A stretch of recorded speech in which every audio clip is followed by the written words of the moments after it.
the government has taken the decision that the temporary childcare package, which includes free childcare, will end on 12 July. From 13 July, the childcare subsidy will return, along with new transition measures. To ensure government support is appropriately targeted, JobKeeper will also cease for the sector from 20 July.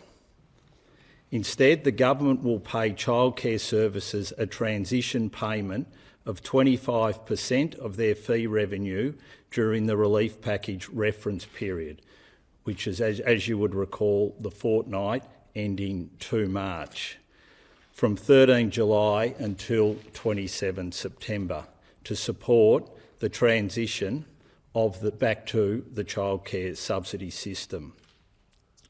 There's a couple of other things that we will be doing. The last 2 payments scheduled for September will be brought forward to help with this transition and cash flow. And what this means is that there will be additional assistance of $708 million being provided to the sector during this period. What we're asking of the sector is that childcare fees will remain capped at the level of the reference period for the fortnight, which is the fortnight ending 2 March, and services will need to guarantee average employment levels over the 3 months to protect staff who will move off the JobKeeper payment. Now, the government estimates it will pay approximately $2 billion in childcare subsidy this quarter to eligible families. We will also make another important decision. The government will also ease the activity test until 4 October to support eligible families whose employment has been impacted as a result of COVID-19.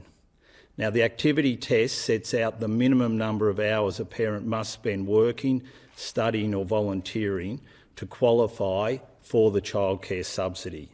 These families will receive up to 100 hours per fortnight of subsidised care during this period. This will assist families to return to the level of work, study or training they were undertaking before COVID-19. Can I end by once again thanking the sector for the way that they've consulted with the government on these changes. In a very short period of time, when we put the temporary package in place, the sector worked with the government over a very short period, a number of days, to help us get the temporary childcare package right. The sector has once again worked with the government, consulted with the government to make sure we get this transition package right. And can I thank everyone for the feedback that they've provided as we've put this package together. Can I also end by thanking all those early childhood educators, again, who provided care for young Australians over the last 2 months. Happy to take questions. Minister, hundreds of thousands of people are still unemployed parents. Why is this happening now, as early as next month when that's happening? Surveys as early as recent as 2 weeks ago show 1/3 of parents would need to reduce or pull their kids out from childcare completely should the free childcare be turned off. What's your response to that? So what we've seen as we've been able to flatten the curve, as we've seen restrictions eased, as we've seen people getting back to work, as schools have reopened, is that demand for places in the sector has increased. As I've said, over 74% now is where the demand is at, right across every part of the sector. So what we need to be able to do is offer more places. Now, we put in place a temporary measure which was designed to help the sector that was when it was on the brink of collapse, when demand was collapsing. What we now have to do is design a package which deals with increased demand, and that's what this package does. Now, a couple of other important points to make. The changes to the activity test will help those families who have seen either their work hours reduced or who have lost their employment. We also have the additional childcare subsidy, which will be turned on with the childcare subsidy, which is there also to help families who have lost work. So we think we have got the balance right with this transition package. Yes, Andrew. Minister, the fact that you've made a $718 million transition payment, does that betray the fact that you suspect that childcare will be unaffordable for tens of thousands of families? No, what we're doing is ensuring that as the sector transitions, that we're providing support to the sector and also through other changes that we've made, that we're providing support for families. No one imagined 2 months ago that we would be in the position that we are. I think most people, most experts thought that it would take at least 4 to 6 months for us to be in this position. So what we've got to do is now put in a system in place which enables us to transition, to be able to deal with the extra demand which is coming into the system. And that's what this package is designed to do. Yes.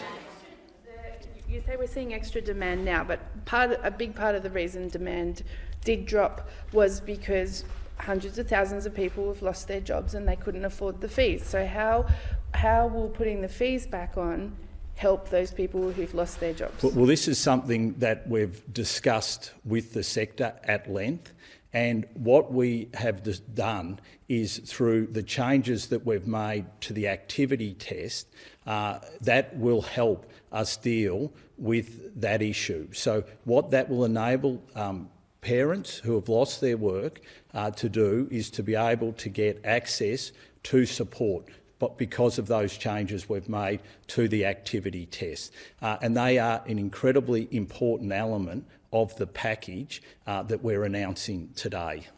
They still have to pay fees. So when it comes to the activity test, they will have to pay the minimal fees, the fees that they were paying previously. But if they have seen reduced income, what the activity test changes mean that those payments that they make will be up to the gap and no more. And you guarantee demand won't go backwards?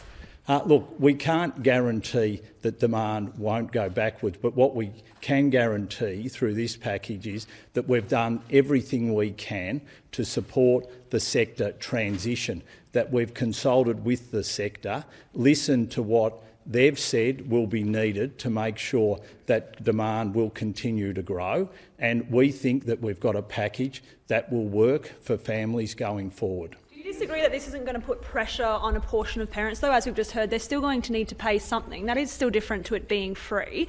Do you disagree that there won't be a portion of parents that this is going to put financial hardship on? What we need to be able to do is put together a package which is sustainable into the future. And what we've seen is demand grow and grow over the last few weeks, so that we've needed to change the system. The system was designed for when demand was falling. Now we're seeing demand increasing, and we think that we've got the balance right to support families, especially those families who've been impacted by COVID-19 and lost work or lost hours of work. So we think that this package works to help and support those families, but also to help and support the sector that has seen demand grow and grow over the last few weeks and even over the last month. Yes. Approximately how much is the JobKeeper portion that you're removing? I know you're putting in place a transition payment instead,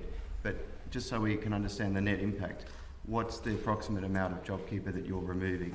Well, we've got obviously we're still calculating that, but the important thing to note here is that the sector were very keen to see that payment, that business, what was the business continuity payment, which is now the transition payment, be there rather than JobKeeper, because their view is that is spreads more equitably the support right across the sector.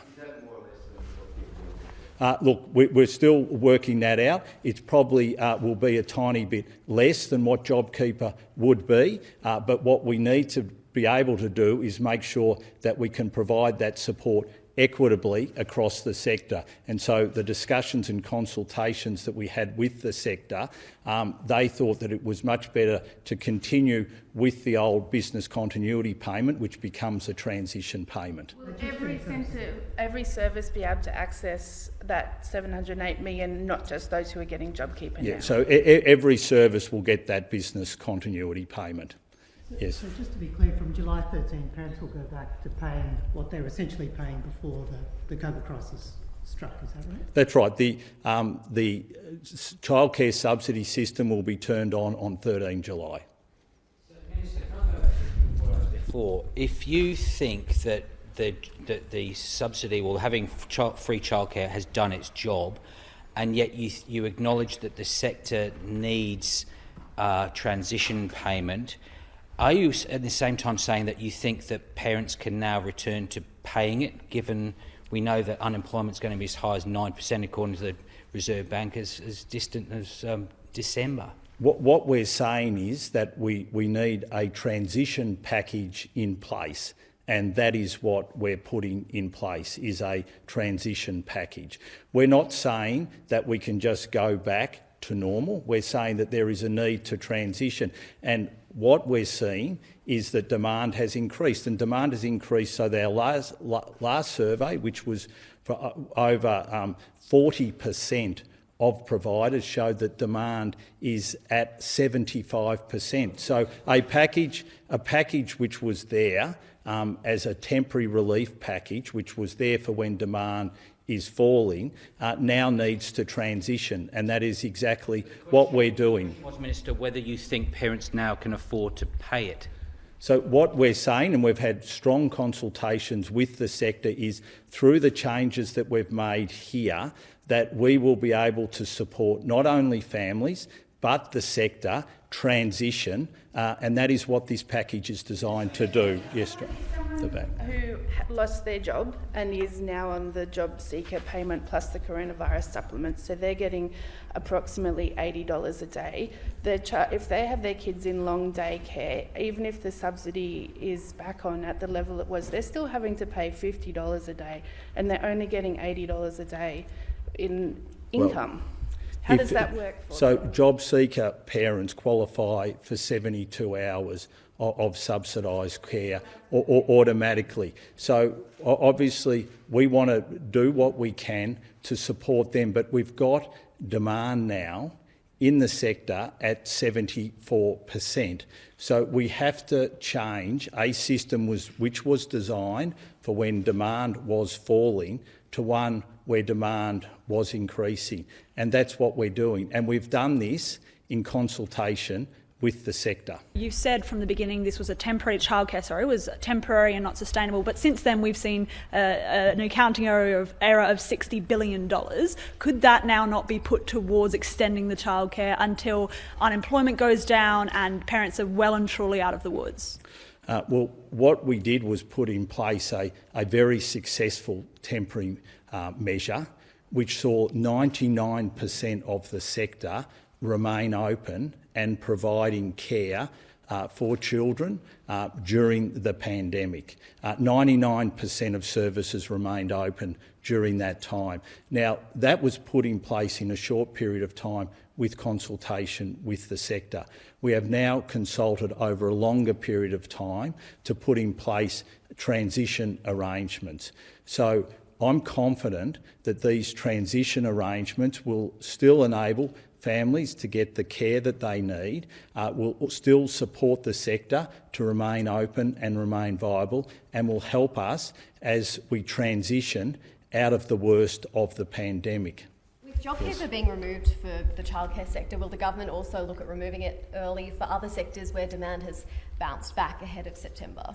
Well, look, no decisions have been taken in that regard, and there'll be decisions for the government. Obviously, the government has said that there will be a review in June, so there'll be, I'm sure that the Prime Minister and the Treasurer, after that review, will have more to say, but this is specific to the childcare package. It is on the table. Well, the government has said all along that the JobKeeper program would be reviewed in June. Minister, on higher education.